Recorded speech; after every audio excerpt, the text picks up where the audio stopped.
Jóvenes, buenos días a todos ustedes. A Buen día, conti- Guiro. Buen día. Buen día, Guiro. Buen día a todos. A continuación, vamos a dar inicio a la clase virtual de hoy.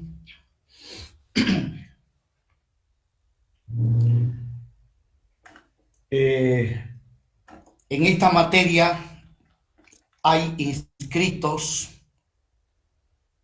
en total casi 80 alumnos, 80, y observo que se han conectado a la clase virtual apenas 30, ni la mitad están conectados a la clase virtual.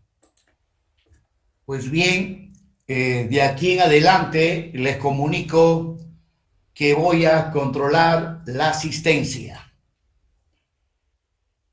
Y también recordarles que si controlo asistencia, hay un reglamento que establece que para poder rendir un examen parcial necesitan mínimo un 60% de asistencia. Jóvenes,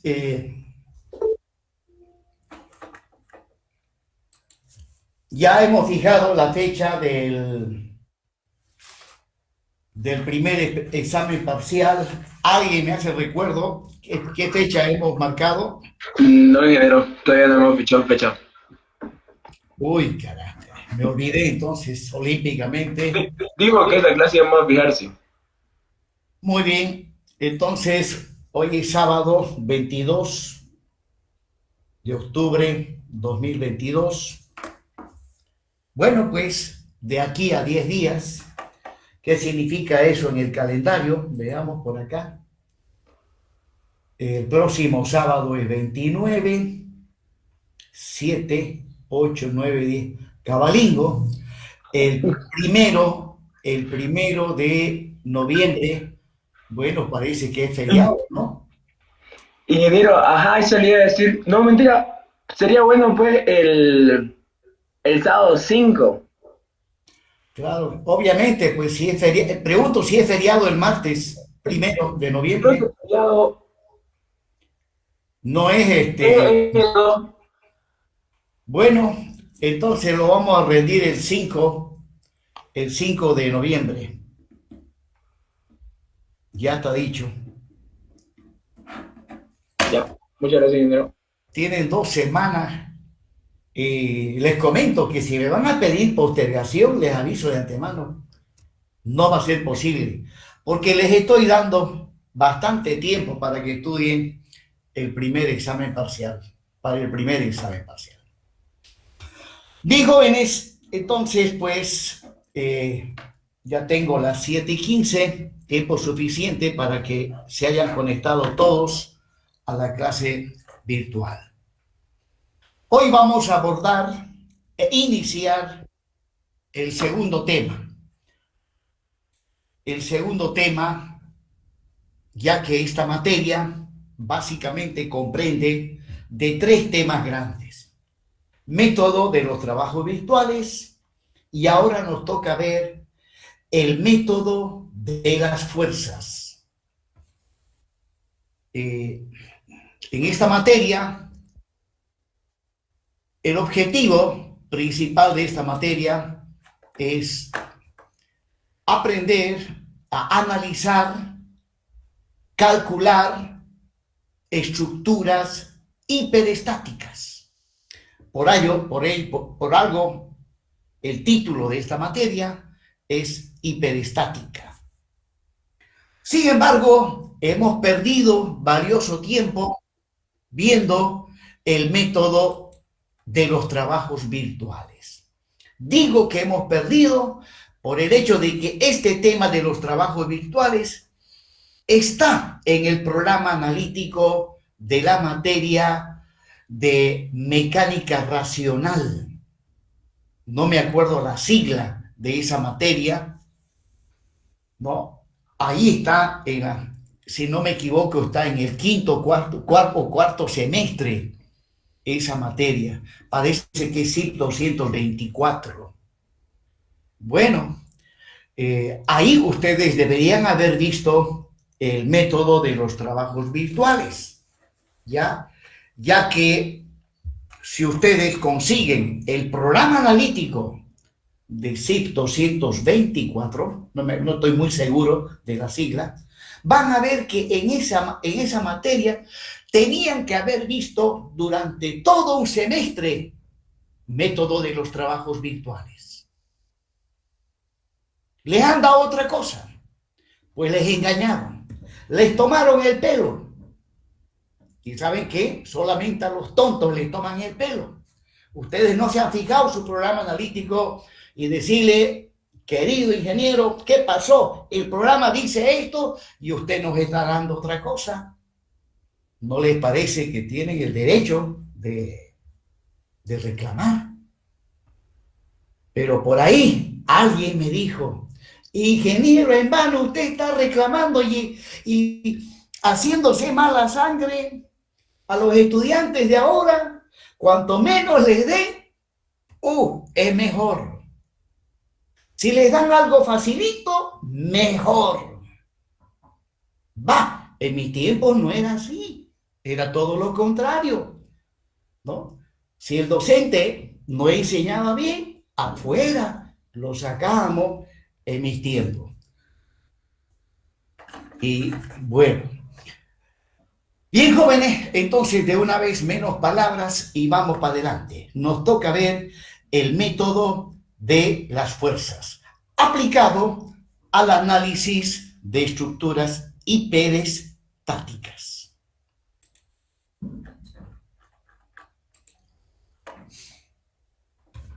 Antes de ello, voy a hacer algunas configuraciones.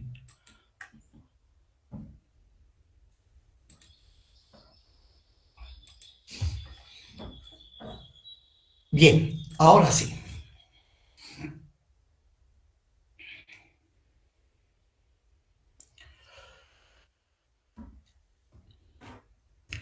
Repasando un poco sobre la resolución, bueno, va a tener que ser el último alumno en que lo voy a permitir el ingreso, que ahora ya son 7:20. Vamos a hacer lo siguiente, jóvenes. Mientras pasemos clases virtuales, voy a dar una tolerancia máxima de 10 minutos. Si la clase empieza a las 7, hasta las 7:10 se pueden conectar a la clase virtual. Luego, inmediatamente doy inicio. Y una vez que dé inicio, Si voy suspendiendo la clase cada vez que llega un alumno, pues no vamos a poder de manera regular avanzar el tema. Entonces, para las clases virtuales, por favor, 10 minutos es más que suficiente para conectarse a la clase virtual. Cumplido ese tiempo, ya empiezo a desarrollar y obviamente no voy a suspender la clase para hacer ingresar más alumnos. A no ser que no estén de acuerdo ustedes, porque al final de cuentas estamos viviendo en democracia.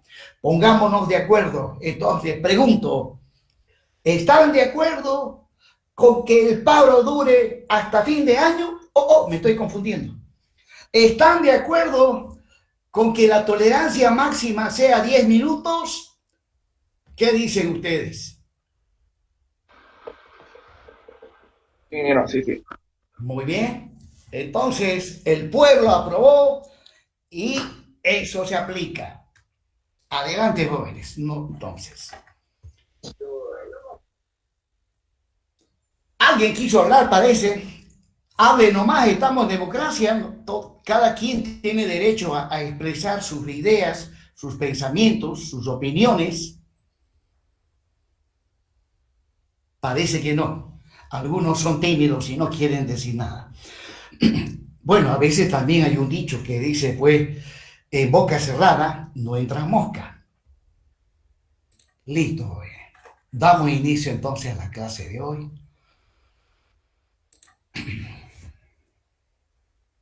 Bueno, estaba mencionando, si hablamos nosotros sobre las estructuras isostáticas, estas estructuras se las analiza aplicando,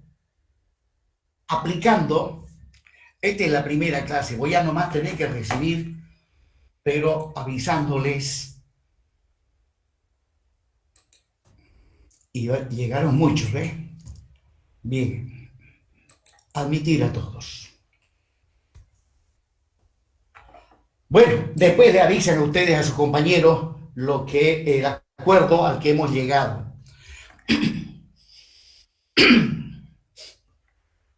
Haremos lo siguiente.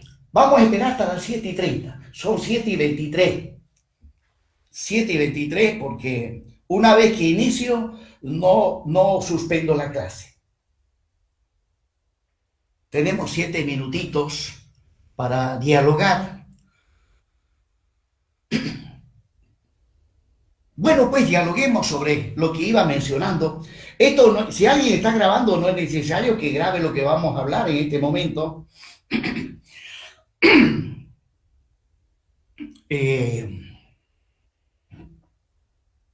Decía que las estructuras isostáticas se las analiza aplicando las condiciones de la estática.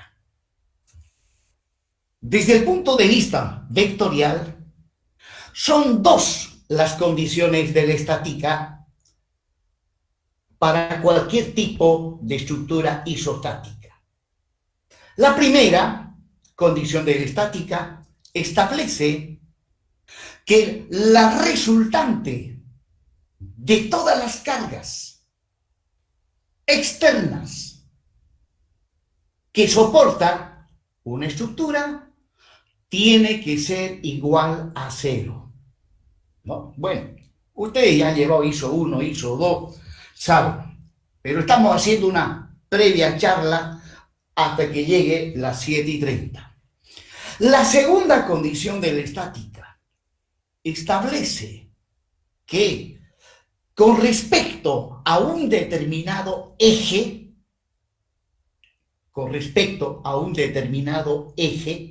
o con respecto a una determinada línea recta, y esa línea recta puede ser el eje X cartesiano, el eje Y cartesiano o el eje Z cartesiano, ¿ya? La segunda condición de la estática dice que la sumatoria de los momentos que producen las cargas externas que soporta una estructura tiene que ser igual a cero. Esas son las dos condiciones de la estática, ¿no? Y son tan solamente dos, siempre y cuando apliquemos el álgebra vectorial tensorial.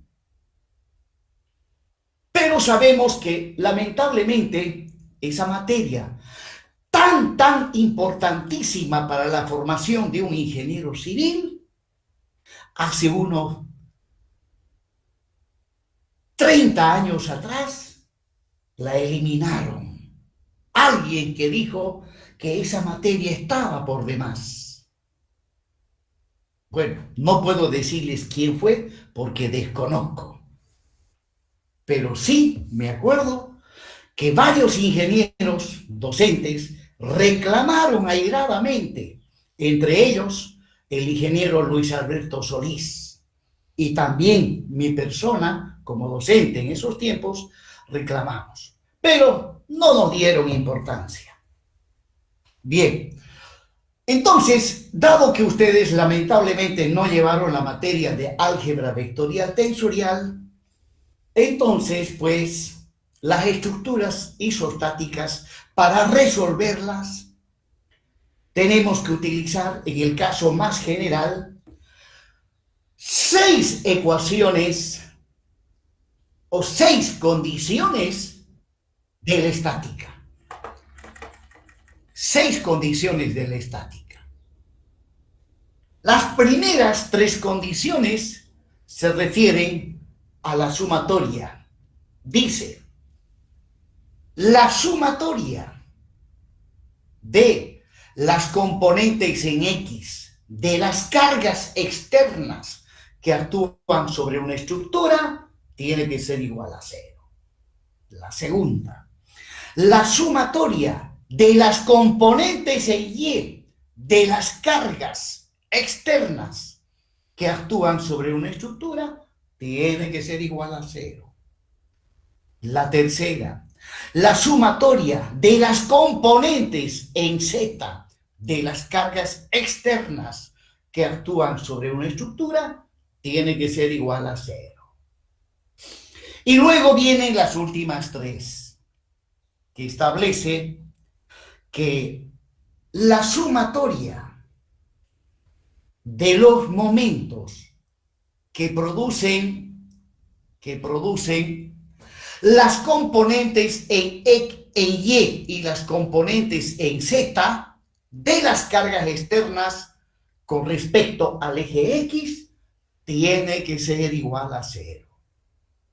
La otra dice, la sumatoria de momentos que producen las componentes en X y en Z de las cargas externas con respecto al eje cartesiano Y tiene que ser igual a 0.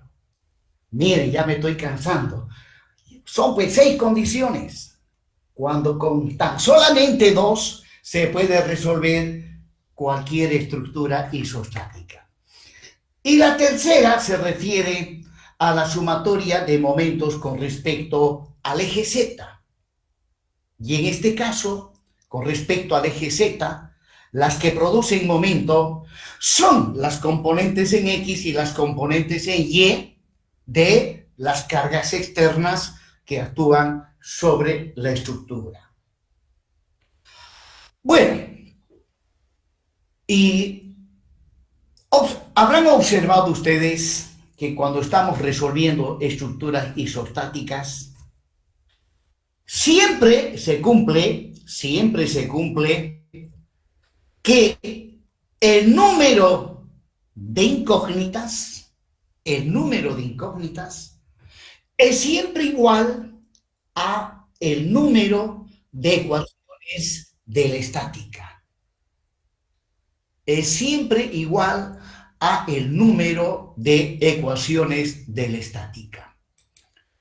Desde el punto de vista de las matemáticas, si me dan a resolver un sistema lineal de ecuaciones, Pues lo primero que tengo que asegurarme de que el número de incógnitas tiene que ser igual al número de ecuaciones. Si el número de incógnitas es igual al número de ecuaciones, cuando estoy resolviendo sistemas de ecuaciones lineales, entonces inmediatamente puedo asegurar de que sí, ese sistema se puede resolver. Se puede resolver, ¿no? ¿Y qué pasa si el número de incógnitas es mayor al número de ecuaciones?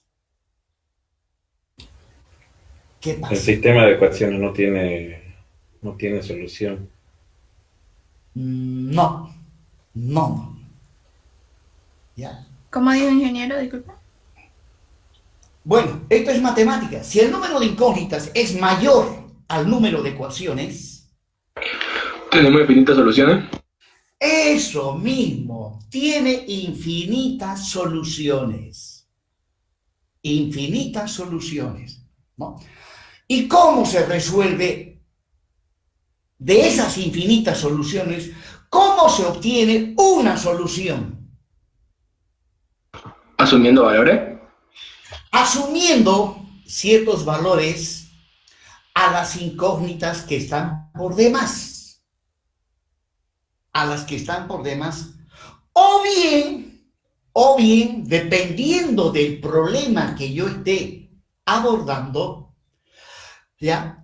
Si el número de incógnitas es mayor al número de ecuaciones, entonces, dependiendo del problema físico que esté resolviendo, tengo que ver la forma de conseguir más ecuaciones.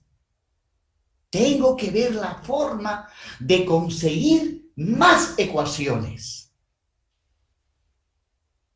Pues bien, justamente esto último se aplica al análisis de estructuras hiperestáticas, ¿no? Para la resolución de estructuras hiperestáticas también se utilizan las ecuaciones de la estática. Pero no es suficiente, ya que el número de incógnitas, cuando analizamos estructuras hiperestáticas, es mayor al número de ecuaciones de la estática. Entonces, tengo que buscar más ecuaciones. Pues eso es lo que hacemos para resolver una estructura hiperestática. ¿Y cómo hacemos para buscar más ecuaciones? Para buscar más ecuaciones, lo que hacemos es, analizando las deformaciones de la estructura,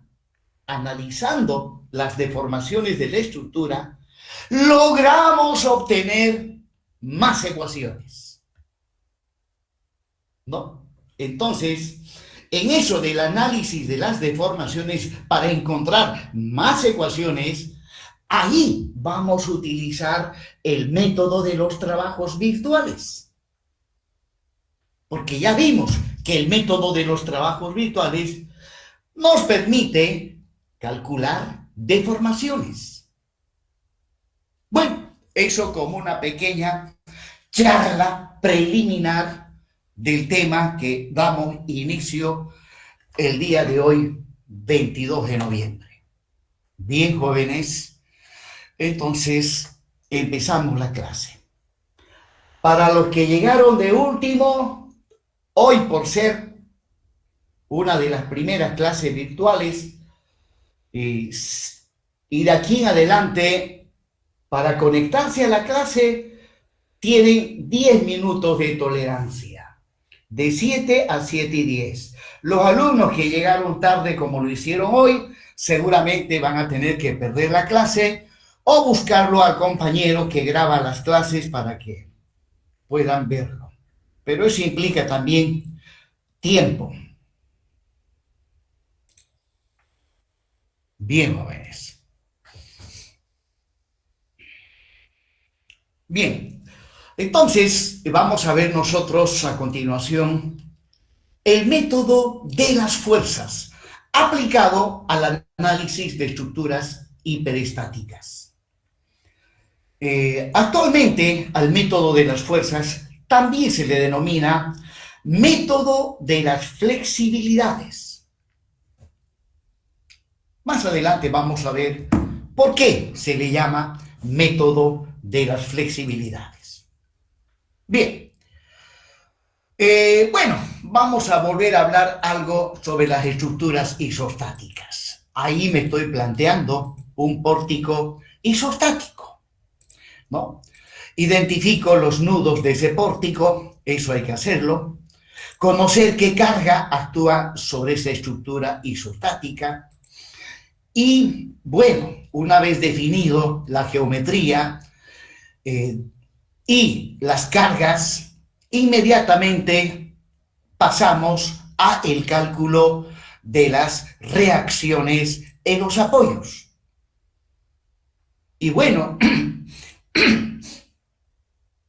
de aquí en adelante vamos a denominar con NRA a el número de reacciones en los apoyos. En este caso, obviamente, son 3. NRA es igual a 3. Luego, NEE ha de ser el número de ecuaciones de la estática. Pues bien, en este caso, el número de ecuaciones es igual al número de reacciones. Pues resulta que en principio las reacciones en los apoyos son nuestras incógnitas. Y son 3 incógnitas. Para determinar el valor de esas incógnitas, tenemos que aplicar las ecuaciones de la estática. Y en este caso, el número de incógnitas, que es 3, es igual al número de ecuaciones. Entonces, no nos hacemos ningún problema en determinar el valor de las reacciones en los apoyos. Entonces, el número de reacciones en los apoyos es igual al número de ecuaciones de la estática. O, dicho de otra manera, el número de reacciones en los apoyos menos el número de ecuaciones de la estática me da 0. Me da 0. Eso significa que la estructura que me he planteado es una estructura 100% isostática. Veamos ahora el mismo pórtico, pero con algunos cambios, ¿no? Observen que ya en el nudo A hay un apoyo empotrado, en el nudo D mantengo el apoyo de primer género, y además hay una articulación de yapa por ahí, identifico los nudos y la carga. Bueno, veamos entonces, desde un principio ahora, el número de reacciones en los apoyos. Ahí están las cargas, que son las mismas, las reacciones en los apoyos. Sabemos que un apoyo empotrado, en pórticos planos, aparecen 3 reacciones y en el nudo D, una reacción. Pues bien, podemos ver en este caso que el número de reacciones en los apoyos es 4. Y el número de ecuaciones de la estática, bueno, las fundamentales, en el caso de pórticos planos, sea cual fuese el pórtico plano, las fundamentales son 3. Son 3. Sin embargo, aquí tengo la presencia de una articulación. Y observarán en este caso que la articulación en E, la articulación es un conector. Es un conector ya que por medio de esa articulación se conecta una parte de la estructura que está a la izquierda con otra parte de la estructura que está a la derecha. Ese es el conector entre 2 partes, que está a la izquierda y que está a la derecha, ¿no? O bien, la articulación me divide a la estructura en 2 partes. Una parte que está a la izquierda y otra parte que está a la derecha. Si es así, entonces esa articulación me permite plantearme una ecuación adicional de la estática. Por lo tanto, si 3 eran las fundamentales, más esta, debido a la articulación, el número de ecuaciones de la estática es 4. Bueno, resulta que en este caso, el número de reacciones en los apoyos es igual al número de ecuaciones de la estática, o bien dicho de otra manera, la diferencia del número de reacciones en los apoyos menos el número de ecuaciones en la estática es 0. Esto significa que la estructura planteada también es una estructura isostática. Ahora, generalmente, si el número de reacciones en los apoyos es menor al número de ecuaciones de la estática, entonces se trata de una estructura hipostática. Sí, bueno, una estructura hipostática y posiblemente también sea una estructura geométricamente inestable. Bueno, o sea, si NRA menos NE es menor a 0, o sea, sale negativo, entonces la estructura es hipostática y seguramente también geométricamente inestable.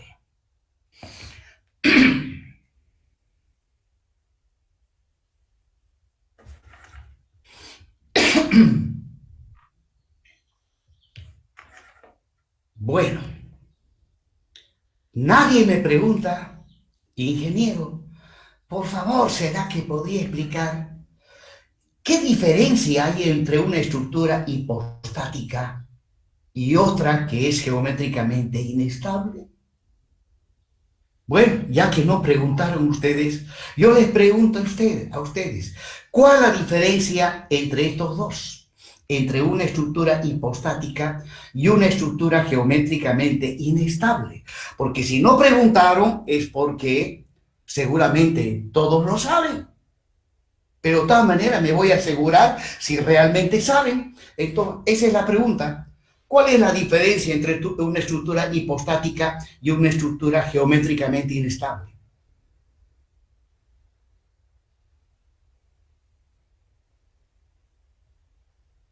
Bueno, nadie responde y me extraña que no hayan ustedes preguntado. Les comento lo siguiente, como profesor, cuando preguntan, eso me incentiva a querer enseñar más. ¿Ya? En cambio, hay personas que cuando les preguntan, se enojan. A mí me sucedió eso en mi época de estudiante. Preguntaba y más bien el señor se enojaba. Bueno, a veces también era muy preguntón, pero aún así, ¿no? La única forma de aprender es preguntando. No digo la única, pero es una de las maneras de aprender, preguntar y preguntar. Pues le comento que yo no me enojo, jóvenes, por si acaso, más bien al contrario, a los que preguntan les regalo puntos. Les regalo puntos. Ingeniero. Jóvenes, esto que pregunté van a disculpar, tarea para la casa, para el próximo martes, ¿ya? Aquí tengo la lista de estudiantes, se lo voy a mostrar. Entonces, Ingeniero. al azar voy a elegir si eso hipostático y geométricamente inestable, lo estoy dando como tarea para la casa. ¿Ya? Voy a preguntar al azar, que si yo de repente lo agarro, Melgar Saucedo, a ver, ¿cuál es lo que investigó sobre el tema que les di tarea para la casa? No responde, pues le pondré un cedito, responde, de acuerdo a lo que responda, le doy su puntaje. Ingeniero. Sí, adelante, le escucho. La estructura hipostática. Un momentico, parece que no me entendió. Ya no respondo. Claro, ya lo di tarea para la casa. Ya, bueno. Gracias, Ya. ingeniero. Bien, jóvenes, continuamos. Bueno, seguimos con estructuras hiperestáticas. Cuesta soltarlas. es que son fáciles de resolver. Bien, proseguimos. Ahora vamos a hablar sobre las estructuras hiperestáticas. Bueno, como mencioné algo al inicio, en las estructuras hiperestáticas, el número de incógnitas es mayor al número de ecuaciones de la estática. Ahí está la diferencia entre una estructura isostática y una hiperestática. El número de incógnitas es mayor a el número de ecuaciones de la estática. Y las estructuras hiperestáticas, según su configuración geométrica, se clasifican en estructuras hiperestáticas abiertas y estructuras hiperestáticas cerradas, ¿no? Cerradas. O sea, hay dos tipos de estructuras hiperestáticas, pero eso no significa que se resuelven de diferente manera. No, sea abierta o cerrada, el procedimiento para su análisis es el mismo. Bien, pero empecemos viendo las estructuras hiperestáticas abiertas. Ahí está el pórtico que estuvimos pues analizando y en este caso observen, he hecho una pequeña modificación. Bueno, en el nudo A teníamos un empotramiento y en el nudo D he cambiado el apoyo articulado de primer género por un apoyo articulado de segundo género. Muy bien, ahí está el pórtico. Ahora inmediatamente veamos las reacciones. En el apoyo empotrado aparecen 3 reacciones. En el apoyo articulado de segundo género aparecen 2 reacciones. Pues inmediatamente podemos ver que el número de reacciones en los apoyos es 5. Contando, son 5. El número de ecuaciones de la estática, en el caso de pórticos planos, son 3 las ecuaciones fundamentales, ¿no? Sumatoria de fuerzas en X, sumatoria de fuerzas en Y y sumatoria de momentos. Aunque también puede ser sumatoria de momentos con respecto al punto A, sumatoria de momentos con respecto al punto D y luego una sumatoria de fuerzas en X o una sumatoria de fuerzas en Y. Bueno, se puede combinar, pero máximo son 3. Pues bien, podemos ver que el número de incógnitas son 5. Se supone que antes de calcular la estructura son incógnitas, ¿ya? Incógnitas y las reacciones en los apoyos. Recuerden que las reacciones en los apoyos, junto con las cargas, son cargas externas. Acá tengo una carga distribuida, más una carga puntual, son cargas externas. Las reacciones en los apoyos también son cargas externas. Por lo tanto, las reacciones, generalmente las cargas no son incógnitas, ya que para poder analizar la estructura, sí o sí, se debe conocer las magnitudes de las cargas. Pero lo que sí no se conoce de antemano son las reacciones en los apoyos. Por lo tanto, podemos decir que las reacciones en los apoyos son las incógnitas externas. Entonces, este portiquito presenta 5 incógnitas externas y 3 ecuaciones de la estática. Pues bien, podemos ver que el número de reacciones en los apoyos mayor al número de ecuaciones de la estática. O dicho de otra manera, NRA menos NE sale mayor a 0. Sale mayor a 0. En este caso, 5 menos 3 ha de salir 2. Ha de salir 2. Por lo tanto, de las 5 incógnitas externas, 2 son las incógnitas que matemáticamente hablando se las denomina las incógnitas redundantes, o sea, que están por demás. las incógnitas redundantes. Bueno, a esas dos que están por demás, en estructuras, en el análisis de estructuras, se las llama también incógnitas redundantes o también se las denomina incógnitas hiperestáticas externas. Pues bien, de las cinco reacciones, dos de ellas son las incógnitas hiperestáticas externas.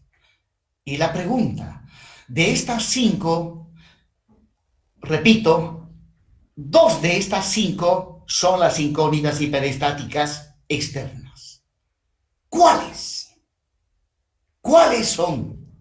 Resulta que el que está resolviendo el problema es el que decide cuáles de estas cinco van a ser las dos incógnitas hiperestáticas externas.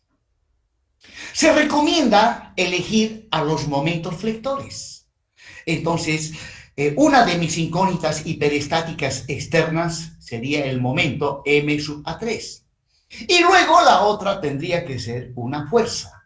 Qué sé yo, elegiría la reacción horizontal en el nudo D, o la reacción vertical en D, o la reacción horizontal en A. Bueno, el que está resolviendo, el que decide cuáles de estas cinco van a ser las incógnitas hiperestáticas externas. Bueno, vamos ahora. Ingeniero, Sí, le escucho. en este caso, viendo las fuerzas externas que tenemos, se podría elegir una fuerza, una reacción vertical, ya que, como le digo, en este caso y solamente en este caso se ve que las reacciones horizontales van a ser igual a cero. Bueno, no son igual a cero. No son igual a cero. ¿Ya? Es que ya estamos dejando las estructuras hiperestáticas. Estamos entrando ya en el campo de las estructuras hiperestáticas. Y en el campo de las estructuras hiperestáticas no necesariamente tiene que haber cargas horizontales para que aparezcan reacciones horizontales. No, sino que como las estructuras hiperestáticas no tienen la propiedad de deformarse libremente, ¿ya? Como sucede en las estructuras isostáticas, aquí la estructura no tiene una total libertad de deformarse, es que por ese motivo aparecen reacciones horizontales. Bien, eso lo vamos a ver más adelante. Bien, continuando, jóvenes. Ahí me estoy planteando, fíjense ahora, el mismo pórtico, pero he modificado el apoyo en D. Entonces, además una yapita, le puse una articulación y en la articulación he colocado un apoyo de primer género, articulado móvil. Y bueno, ahí está. Es el mismo pórtico, solo que he adicionado y he modificado algunos apoyos. Muy bien. Otra vez ahora controlemos cuántas incógnitas externas tiene esta estructura. Ya les dije que las cargas, en este caso la carga distribuida y la carga puntual, pues generalmente no son incógnitas. Tienen que ser valores conocidos para que yo pueda calcular la estructura. Aunque no siempre es así, ¿no? También en algunos casos, ¿ya? Se conoce todas las características de la estructura, excepto las cargas. Y lo que se busca es determinar, ¿no?, ¿cuál la carga máxima que se le puede aplicar a la estructura? ¿Ya? Entonces, eso ya entra dentro de otro campo. Ya entraría en el campo de la verificación estructural. Nosotros no vamos a ver verificación estructural, vamos a ver el análisis de estructuras. Verificación estructural es otro tema. Bien, jóvenes, continuando. Entonces, aquí, en el apoyo empotrado en A, como estuvimos viendo, aparecen 3 reacciones. En el apoyo empotrado en D, también voy a tener 3 reacciones. Bueno, y en el nudo articulado E hay otro apoyito. Ahí también voy a tener otra reacción. Bueno, sumemos y observaremos que el número de reacciones en los apoyos es 7. Es 7. Y el número de ecuaciones de la estática es 4. 3 que son las fundamentales, y gracias a este conector que me divide en 2 partes la estructura, una parte que está a la izquierda y otra parte que está a la derecha. O sea, esta articulación es un conector, es un punto que me conecta una chapa que está a la izquierda con otra chapa que está a la derecha. Bueno, ahora claramente podemos ver que el número de reacciones en los apoyos es mayor al número de ecuaciones de la estática. O sea, nuevamente, el número de incógnitas es mayor al número de ecuaciones. Por lo tanto, se trata de una estructura hiperestática. Y para ser más precisos, se trata de una estructura hiperestática externa, como veremos más adelante. Bueno, ahora, si hago la diferencia entre el número de incógnitas y el número de ecuaciones, 7 menos 4 me ha de dar 3. ¿Qué significa ese número 3? Que el número de incógnitas es 7, el número de ecuaciones es 4, significa que hay 3 incógnitas que están por demás. A esas 3 incógnitas que están por demás se las denomina incógnitas hiperestáticas externas. Incógnitas hiperestáticas externas. ¿Cuáles son? Bueno, el que está resolviendo el problema es el que elige cuáles de estas 7 reacciones han de ser sus incógnitas hiperestáticas externas. Se recomienda elegir a los momentos. Entonces, el momento en A y el momento en D llegarían a ser mis 2 incógnitas. Me falta uno y luego puedo elegir a cualquier otro. Puedo elegir a cualquier otro.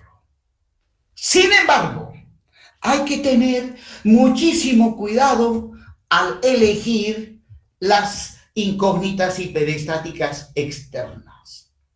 Hay que tener muchísimo cuidado, ya que, como veremos más adelante, una vez que hemos elegido las incógnitas hiperestáticas externas, que en este caso tienen que ser 3, a la estructura se le tiene que hacer algunas modificaciones adicionales. Se le tiene que hacer algunas modificaciones adicionales para transformarla en una estructura isostática.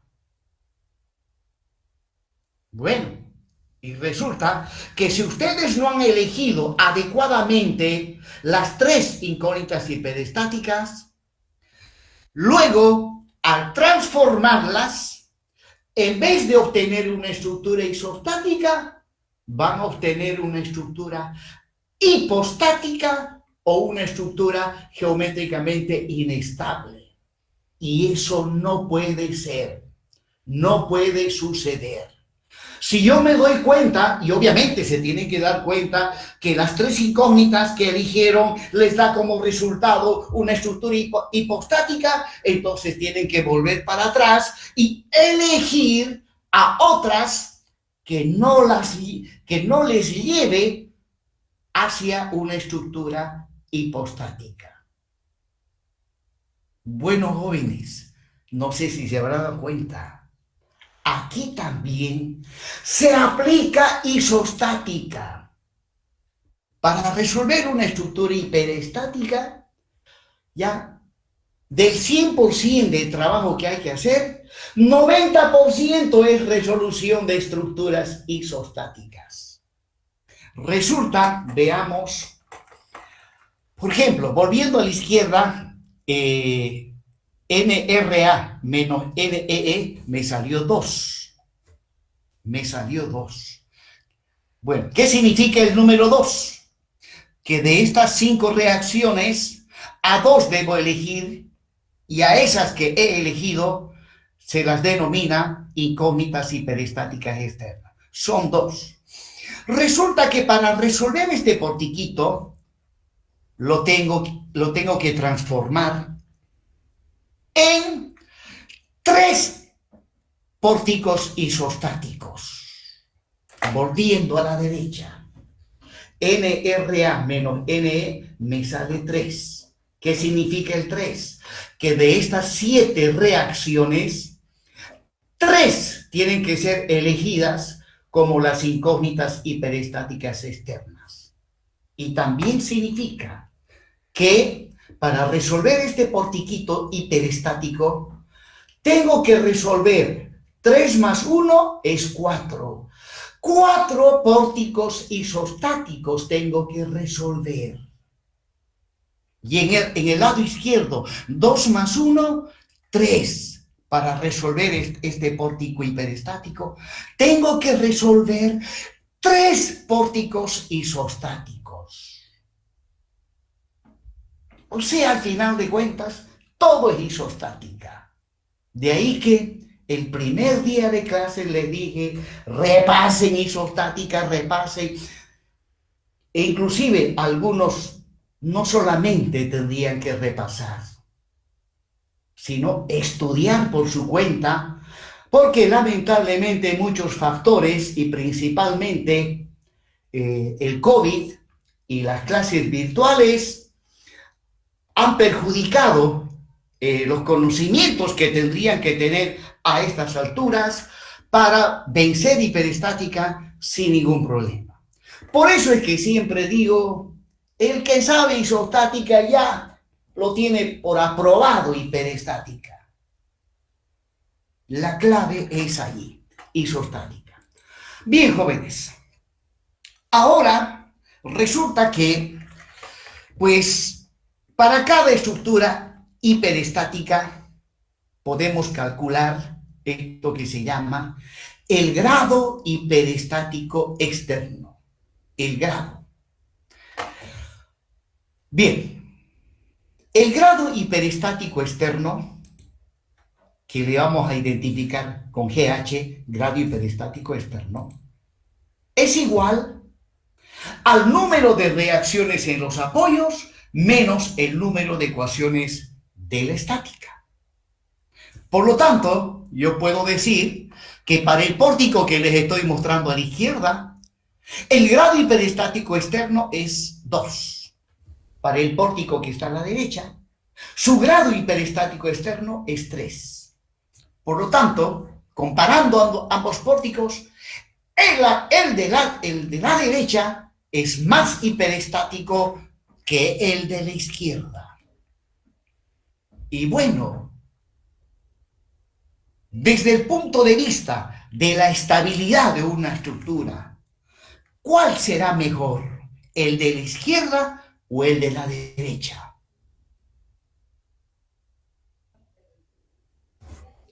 Bueno, cuantos más apoyos tenga una estructura, obviamente está más garantizada la estabilidad de la estructura. Por lo tanto, cuanto mayor el grado hiperestático externo, pues mucho mejor para la estabilidad de la estructura, ¿no? Ya que en una estructura hiperestática, por ejemplo, en el de la derecha, no habría mucho problema si falla el apoyo que está en el nudo articulado. No habría mucho problema si falla este apoyo, ya que las estructuras suelen colapsar debido a la falla en los apoyos. Entonces no habría mucho problema si falla este apoyo. Inclusive, esta estructura no tendría mucho problema, ¿no? Si falla en E, si fallan en total 3 reacciones. Si fallan 3 reacciones. En cambio, en una estructura isostática, no tiene que fallar ningún apoyo. En una estructura isostática, basta con que falle un apoyo, chao estructura, entra en colapso. Bueno, menos mal que en la realidad, ¿ya?, prácticamente todas las estructuras son hiperestáticas. En la realidad no hay estructuras isostáticas. Bueno, qué bien, tenemos que alegrarnos, porque las estructuras isostáticas, ¿no?, basta con que falle un apoyo, entra en colapso. Bien, entonces, cuando vayamos a analizar una estructura hiperestática, lo primero que tengo que hacer es calcular esto, el grado hiperestático externo. El de la izquierda es 2 y el de la derecha es 3. Una vez calculado el grado hiperestático externo, ¿no?, de todas las reacciones que presenta la estructura, tengo que elegir a las incógnitas hiperestáticas externas. Y algo que también lo tengo que decir en este momento. Cuando estén calculando el grado hiperestático externo, aquí está prohibido equivocarse. Está prohibido. Si aquí se equivocan, ya el resto no tiene validez. Van a analizar una estructura que nada tiene que ver ya con la estructura planteada. Bien, jóvenes. Entonces, el de la derecha tiene un grado, el de la izquierda un grado hiperestático externo de 2, el de la izquierda un grado hiperestático de 3. Proseguimos.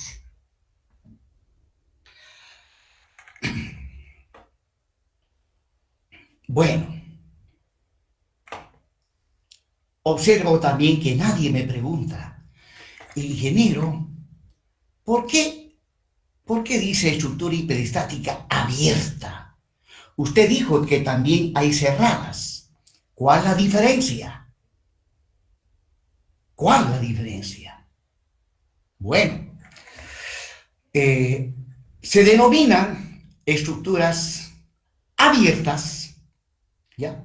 Abiertas, aquellas estructuras que una vez calculadas las reacciones en los apoyos, se puede recorrer barra por barra, de derecha a izquierda, de izquierda a derecha, de arriba para abajo o de abajo para arriba. Se puede recorrer la estructura barra por barra sin ningún impedimento. Y justamente el pórtico que les estoy mostrando en pantalla es una estructura hiperestática abierta, ¿no? En cambio, las cerradas generalmente no se puede recorrer barra por barra, ya que hay zonas donde todo está cerrado. Hay un marco cerrado que impide analizarlas. Pero ustedes saben que para todo hay solución en la vida, menos para la muerte.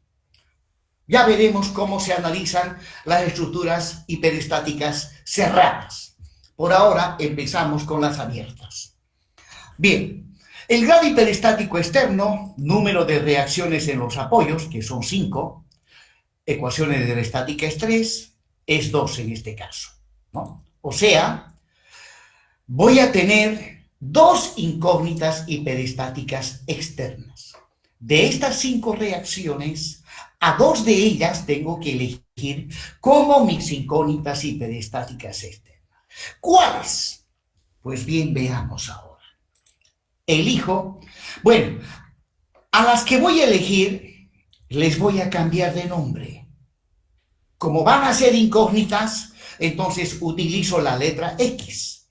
Recuerden que en matemáticas X es una variable, es una incógnita. Bueno, continuando con la nomenclatura que se utiliza en matemáticas, entonces a la primera incógnita que aún no lo he elegido le voy a llamar X1 y a la segunda que también no lo he elegido le voy a llamar X2. Bueno, ya les dije que conviene elegir a los momentos. Pues bien, en este caso, ¿ya? Elijo como incógnita hiperestática externa A, el momento, a M, le voy a llamar X1. Y luego a la reacción horizontal en 2, y le voy a llamar X2. Por lo tanto, replanteo el pórtico, no, este es el otro portiquito, el otro donde el grado hiperestático externo era 3. Entonces, en este caso, voy a tener 3 incógnitas hiperestáticas externas. De estas 7 reacciones, a 3 de ellas las tengo que elegir como mis incógnitas hiperestáticas externas y obviamente les voy a cambiar el nombre a la primera X1, a la segunda X2 y a la tercera X3. ¿Cuál la primera? Bueno, elijo como incógnitas hiperestáticas, bueno, elegiría el momento. Bueno, en este caso no. He empezado eligiendo a la reacción en el nudo E. En el nudo E, a esta reacción vertical lo estoy eligiendo como mi primera incógnita hiperestática. A el momento en el nudo D y a la reacción vertical en el nudo A. O sea, de este comportamiento, a esta reacción vertical lo he elegido como mi incógnita hiperestática. Pero disculpe una pregunta. Además, Sí, además de los momentos, ¿hay algún otro criterio para elegir a las incógnitas que vamos a tomar en cuenta como externas? bueno, en realidad no es un criterio. Esto no es ningún criterio, sino que se recomienda elegir a los momentos. En este caso, de haber hecho una elección apropiada, X1 debería haber sido el momento A3, X2 el momento MD3 y el X3 cualquier otra fuerza, ¿no? Siempre los momentos. Aquí no respeté la regla, pero siempre los momentos. Bueno, no es un criterio, sino que simplemente una recomendación para que luego, más adelante, cuando vayamos a resolver unas integrales, ¿no? Cuando aplicamos el método de los trabajos virtuales, se resuelven integrales. Pues el argumento de las integrales sea una función bastante sencilla de integrar. O sea, si es una ecuación polinómica, pues que sea de primer grado y no tenga muchos términos. Solamente por ese motivo, por la finalidad de que más adelante los cálculos numéricos sean más sencillos de resolverlos.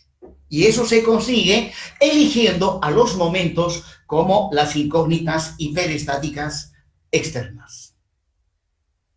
Bien, jóvenes, proseguimos. Nuevamente está el pórtico con las incógnitas que había elegido.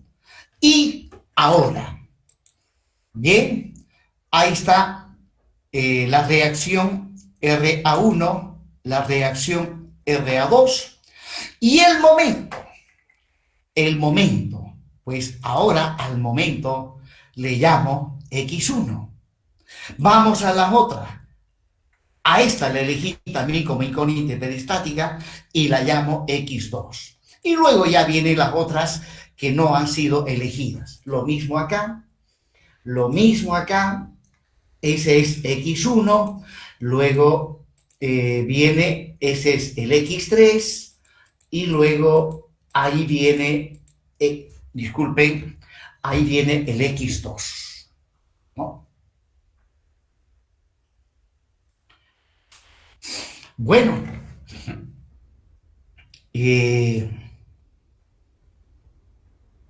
si me permiten, por favor, voy a hacer una pequeña corrección a esta diapositiva.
Nueve, 10, 11, 12, 13, 14. Ahora sí está bien el orden.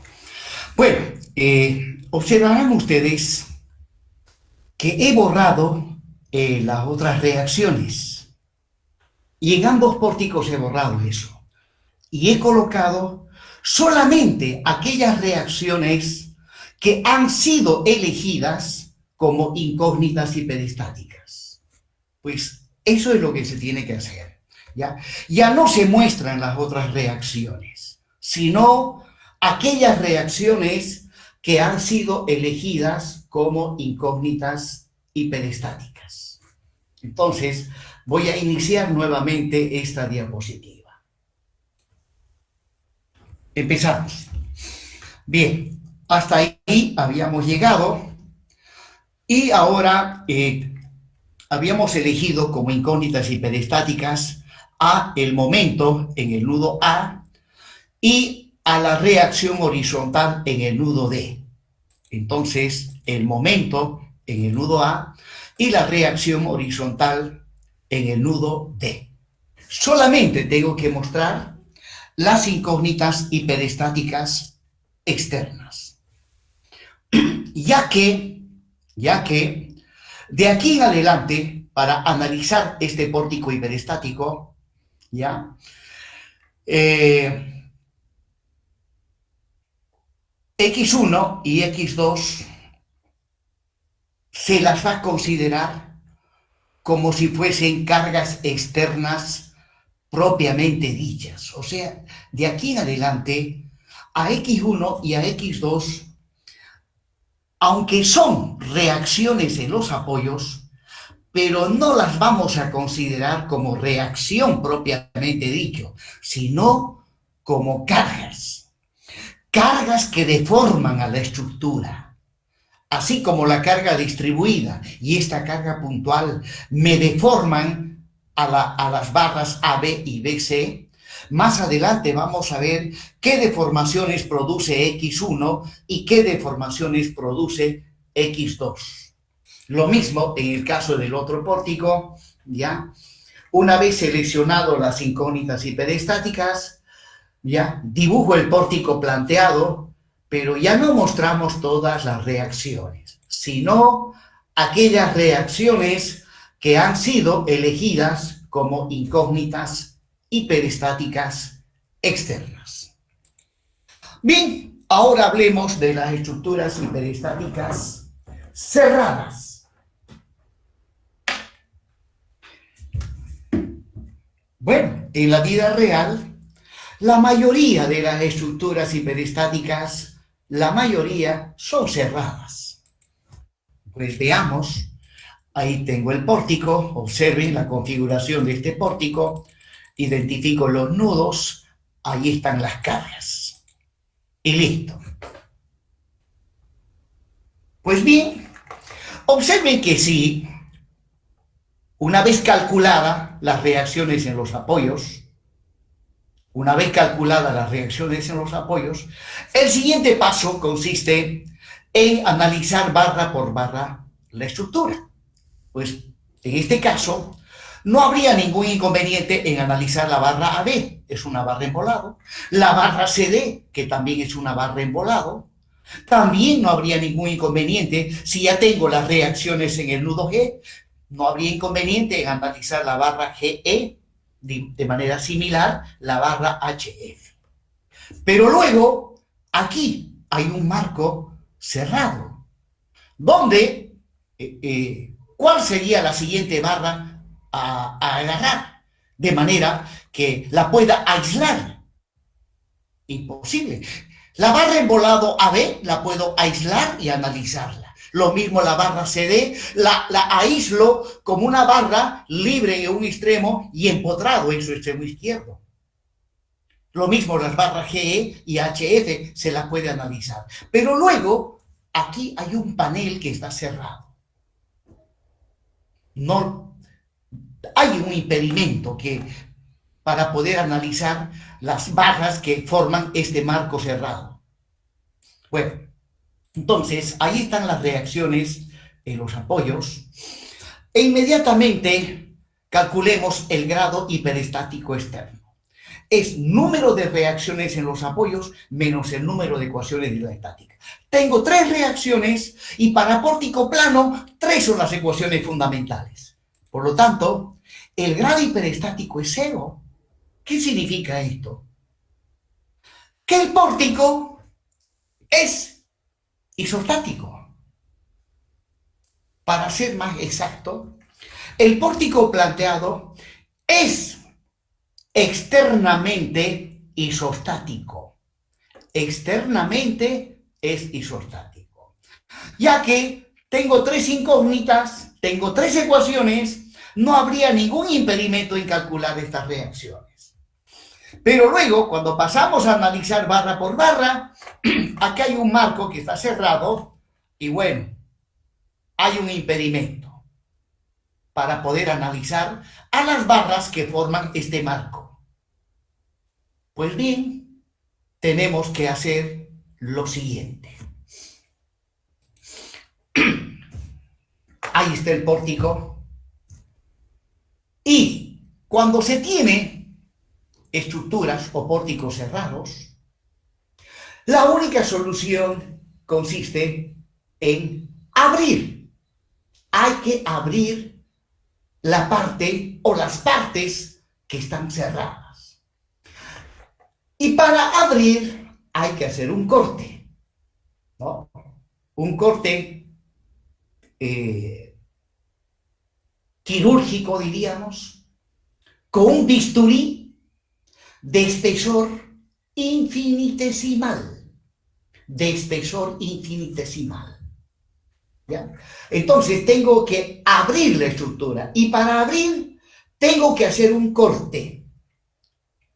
Ya sea, puedo cortar a la barra EF justo en el centro, puedo cortar a la barra EB o la barra BC o la barra CF. Sin embargo, como buen médico cirujano, debo analizar dónde el corte es más efectivo.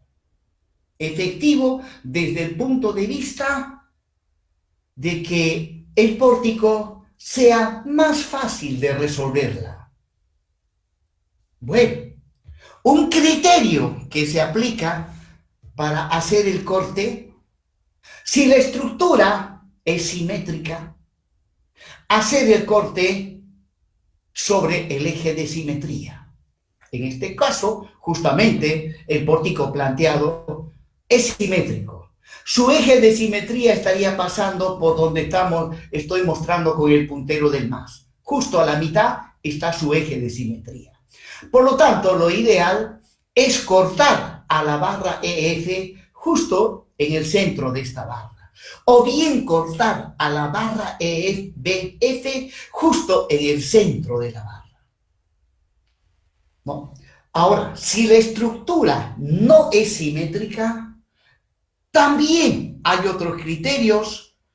Por ejemplo, si el marco cerrado presenta una articulación, entonces conviene cortar justo en el lugar donde está ese conector, o sea, la articulación.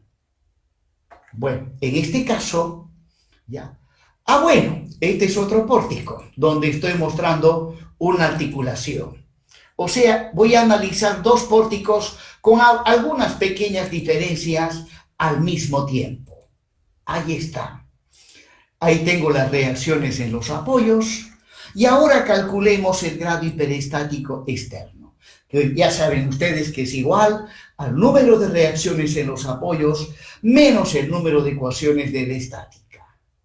O sea, ¿cuántas reacciones? 3. ¿Cuántas ecuaciones de la estática? También 3. Y bueno, el grado hiperestático es 0.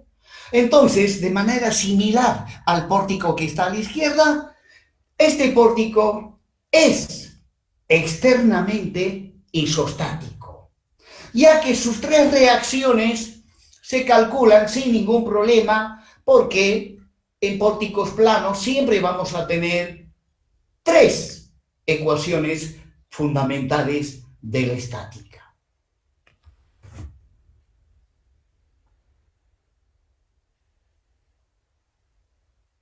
Bien, jóvenes. Entonces, ambos sí son pórticos cerrados. Ambos son pórticos cerrados.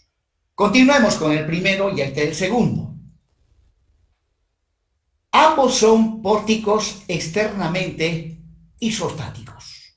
Miren, ahí, hablando dije que hay que abrir la parte que está cerrada, y para abrir hay que hacer un corte.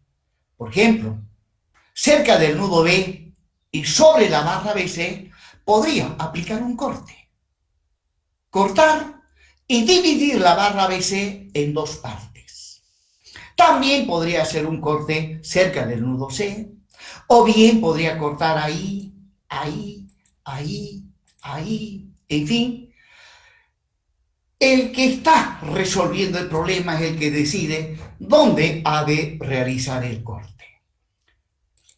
Sin embargo, le dije, cuando la estructura es simétrica, conviene elegir sobre el eje de simetría. Entonces, cortes que me van a llevar a una solución más rápida del problema es cortar justo a la mitad de la barra EF o a la mitad de la barra DC. Hay que cortar para poder abrir la estructura. Bueno, lo mismo en el pórtico de la derecha, puedo hacer cortes en diferentes lugares. Sin embargo, en este último, también como es un pórtico simétrico, conviene hacer el corte en la mitad de la barra BC o en la mitad de la barra EF. Y justo en la mitad de la barra EF hay una articulación. Pues bien, resulta que puedo cortar justo a la mitad de la barra BC o a la mitad de la barra EF. Lo mismo a la izquierda. Puedo cortar a la mitad de la barra BC o a la mitad de la barra EF. Ahora, de estos cortes que están sobre el eje de simetría, ¿cuál será más conveniente? ¿El de arriba o el de abajo?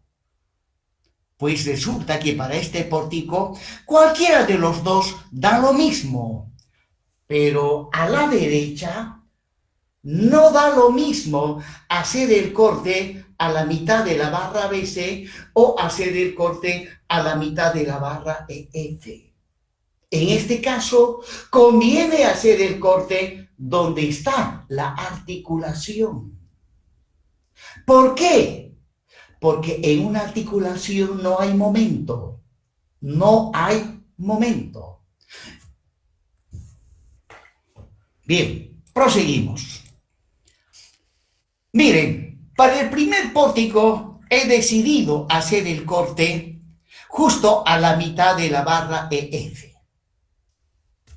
Recuerden que en este primer pórtico no hay articulación a la mitad de la barra EF. No hay articulación. Por lo tanto, una vez hecho el corte, la barra EF queda dividido en dos partes iguales, ¿no? Además, el corte tiene que ser realizado con un bisturí de espesor infinitesimal, ¿no? De manera tal que al hacer el corte, pues no se distinga el espesor del corte. Por lo tanto, si la barra EF antes del corte mide 4 metros, al cortar, cada parte queda midiendo 2 metros. Bueno, este gráfico es engañoso. Es como, ¿no? Lo he dibujado así por el motivo de que donde he hecho el corte, pues tengo que mostrar lo que aparece cuando hacemos un corte. Cuando un médico cirujano hace una intervención quirúrgica, corta el estómago, la piel del estómago, inmediatamente ha de observar nuestros órganos internos. Ahí están el intestino grueso, el delgado, el estómago, el hígado. Todo eso va a poder ver el médico cirujano cuando hace un corte. Cuando un ingeniero hace un corte, ¿qué es lo que va a ver al hacer el corte? Reacciones internas. Los esfuerzos internos.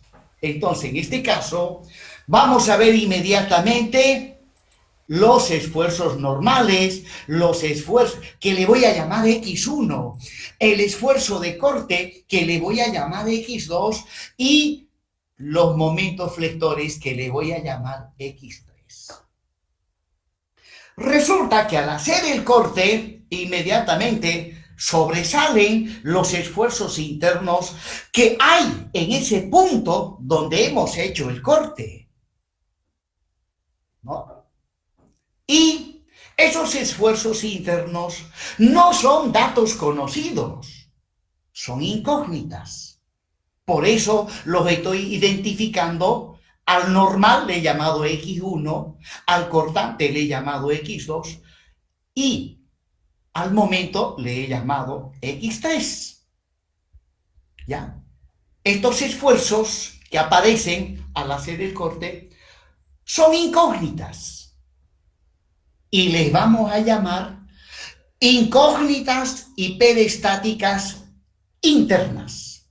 Incógnitas hiperestáticas internas.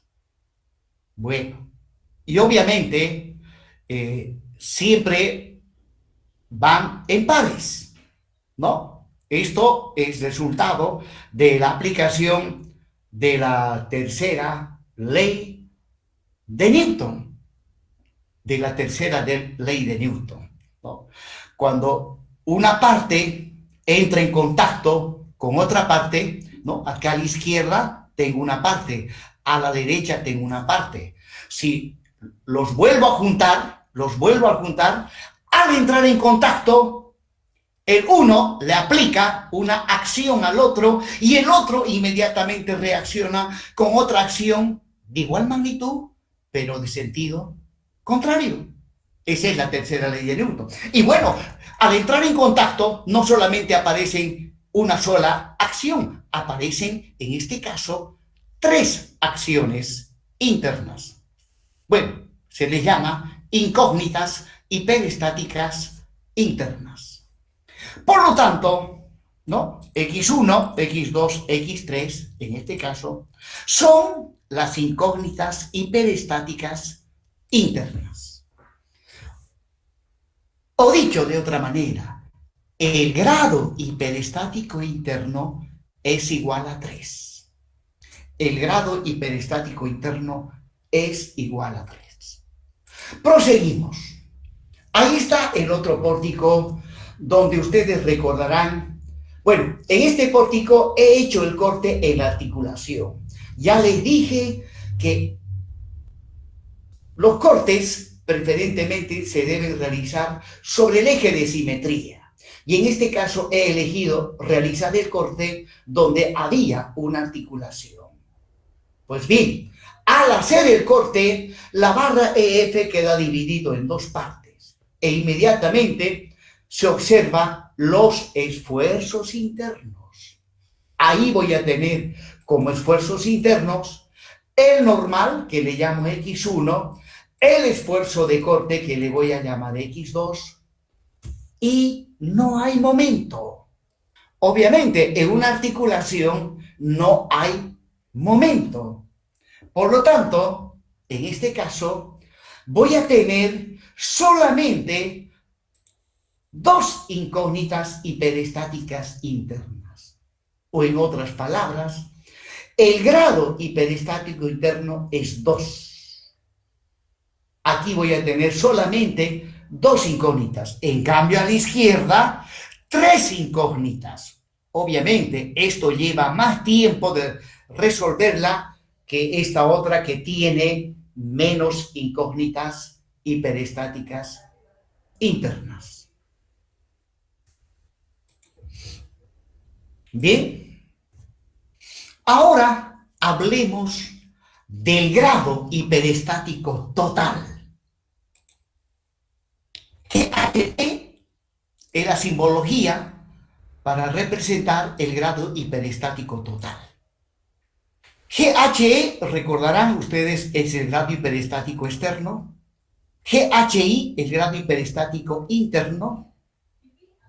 Y bueno, el grado hiperestático total es simplemente la suma del grado hiperestático externo más el grado hiperestático interno. Y recuerden, si el grado hiperestático externo sale menor a 0, es una estructura hipostática y posiblemente también geométricamente inestable. Si el grado hiperestático externo es 0, la estructura es isostática.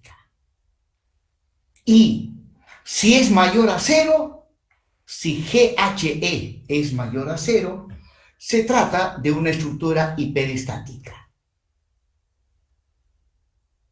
Bueno,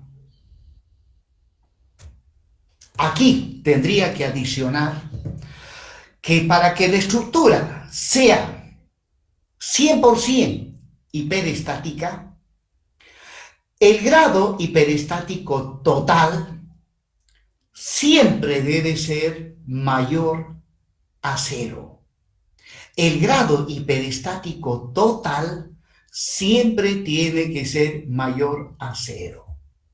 Bueno, aquí una pequeña mala noticia. Estas condiciones que se aplican para saber en qué situación estoy, son condiciones que necesariamente debe cumplir la estructura, pero no son condiciones suficientes. ¿Ya? Son condiciones necesarias, pero no suficientes. ¿Qué significa esto último que acabo de decir? De repente alguien me puede explicar. ¿Y si necesitan más cosas? Bien. Por ahí va. Si hacemos cálculos matemáticos fríos y me sale que es menor a 0, entonces diré pues la estructura es hipostática. Pero no siempre es así. No siempre. Ya que Si sale menor a 0, inmediatamente tengo que ver qué cargas le llegan a la estructura, ya que para ciertas cargas las estructuras hipostáticas se comportan como si fuesen isostáticas. Lo mismo en el segundo caso, si me sale 0, algunos sale 0, uy, estructura isostática y bum, bum, bum, se ponen a calcular. No, señor. ¿No? A veces sale 0, pero resulta que la estructura no es isostática.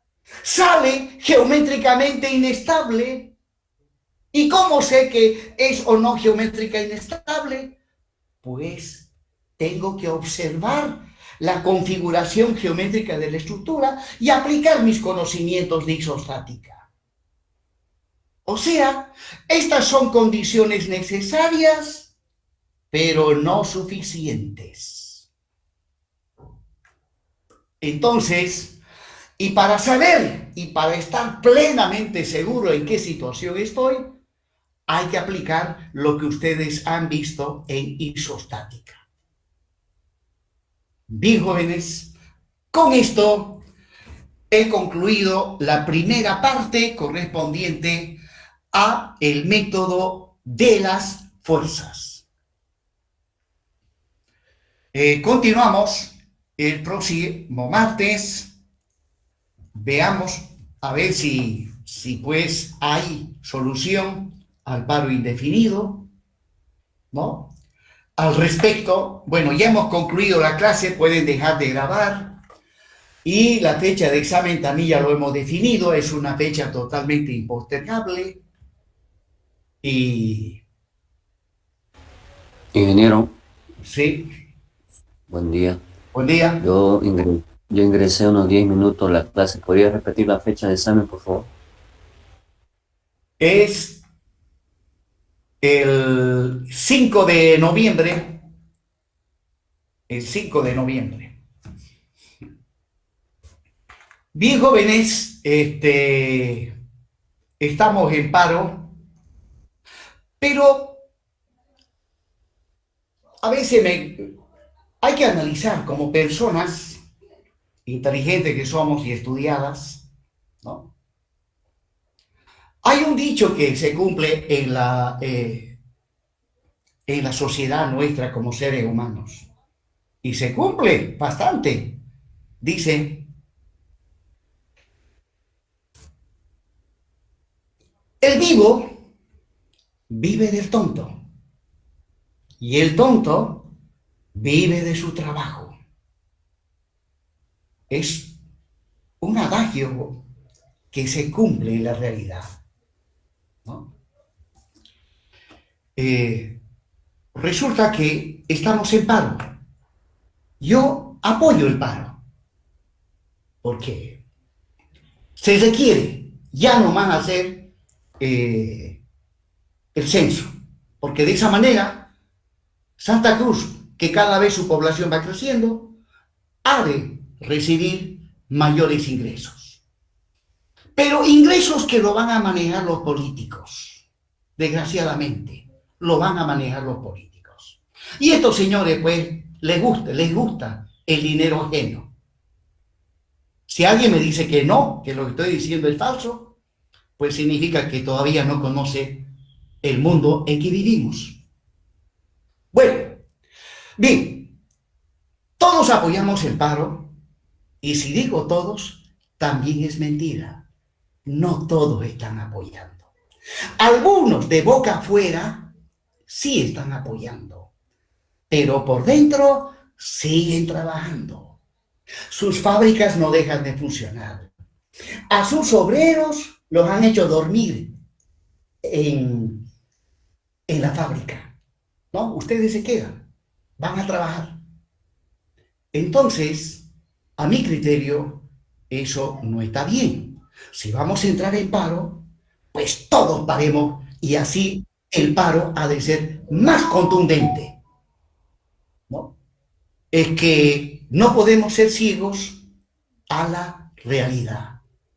Dicen paro, pero hay unos no están parando, siguen ganando lo que ganan. En cambio, hay mucha gente que sí también está apoyando el paro, pero perdiendo recursos económicos, perdiendo sus ingresos. Trabajador que no va a su trabajo, no gana. Por ejemplo, en la obra donde yo estoy supervisando, pues apenas llegaron, porque no había transporte, y no llegaron 5 trabajadores de los 20 que había, y esos 15 no se le va a pagar. Por más que diga, pero ingeniero, yo acaté el paro, ¿ustedes creen que se le va a pagar?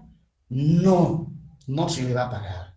Y ese señor tiene familia, tiene hijos, y seguramente se la van a ver en aprietos, pero sí están apoyando el paro. Pero hay algunos que sí dicen que están apoyando, pero siguen ganando dinero, no pierden ni un quinto. Entonces, ahí hay algo de injusticia, hay algo de injusticia. Bueno, se cumple lo que dice el dicho, el vivo vive del tonto y el tonto vive de su trabajo. Bueno, un comentario que como persona humana que ve la sociedad en que vivimos, lo tenía que decir. Si alguien quisiera hacer un comentario constructivo, también haga, porque tenemos que desnudar nuestras realidades si es que queremos que a futuro seamos mejores y que la sociedad cambie y sea cada vez mejor.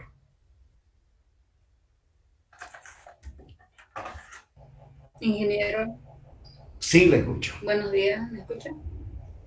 Sí, Otro sí. comentario que yo quería hacerle es una realidad igual que usted dice, es que las empresas que venden tractores y reparan tractores, Sí, lo que están haciendo es a sus trabajadores, lo están mandando al campo para que reparen los tractores y lo están manteniendo trabajando y están en el campo. Y otras empresas que los trabajadores trabajaban vendiendo en ventas de tractores o de repuestos, lo que están haciendo es, claro, mandarlo a sus casas y seguirles pagando con tal de que vayan a pagar. Eso es lo que están haciendo y esa es una realidad de las empresas. Esto sí, en cuanto a estas empresas que venden tractores. sí, Son grandes empresas para que... sí, seguro, ¿no? Entonces, pues, y el problema es que no salen perdiendo, pero hay mucha gente, hay que ponernos en lugar de ellos. Por ejemplo, le diré yo como docente, me siguen pagando. Obviamente estoy pasando clases. Y entonces, ingeniero, usted no está apoyando al paro, usted debería estar allá en la avenida Roca Coronado, en Avance, bloqueando una esquina. Entonces, eso significa, sí, apoyar al paro. Pero imagínense, no lo estoy haciendo, ¿no ven? No estoy apoyando al paro. Pero obviamente sí, de boca digo que apoyo, porque ya les comenté que Santa Cruz necesita más recursos. Cada vez su población se va incrementando, ¿no? Entonces, desde ese punto de vista, sí, apoyo el paro, pero hay que ver los detallitos que, como lo que usted acaba de mencionar. Sí, ingeniero, sí, a eso me voy, a que las empresas no pierden, pero hay otras personas que no van a su trabajo, como usted dice, y salen perdiendo, pues, ¿no? A eso Sí. me voy. Es que este paro no todos están parando. A eso me voy. Sí, sí. O bien a esa gente que deja de percibir recursos, pues habría que ayudarles, por lo menos para que tengan que comer, ¿no? Tal vez, una opinión mía, ayudarles con alguito. Si es que el paro se prolonga, yo pienso que tenemos que llegar a eso, ¿no? Y ojalá que los de la universidad digan, sí, señores, hay gente que sus recursos ya no dan, y a cada docente quitarle 200 bolivianitos, listo, para el paro. Yo con gusto estaría que me descuenten 200 bolivianos, por decir, ¿no? Y apoyamos el paro. Esa es la forma. Solidarizarnos con la gente que no tiene ingreso fijo.